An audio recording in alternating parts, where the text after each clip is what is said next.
Hi there, in this video, I'll give you a quick guide on how you can remove your inactive followers on Roblox. But you have to take note that you can't remove the followers who are either disabled or the followers who have deleted their account. So what you can do instead is this. So the first thing that you will have to do is go to your profile, and once you're on your profile, you will click your followers and then just wait for it to load. So what you will have to do once you're on your follower list, you will just have followers list. What you will have to do is basically just review your follower list and identify the inactive users.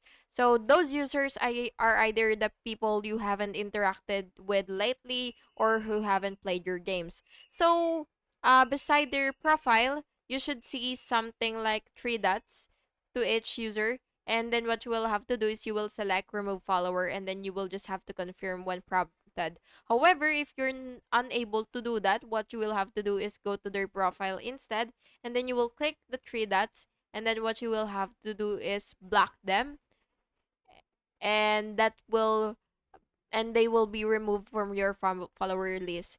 But if you don't want to block them permanently, you can just unblock them anytime and they'll still be removed from your followers list. So yeah, that's basically just it, and I hope you found this video helpful. And if you did, please make sure to like and subscribe for more videos like this. Thank you and have a good day.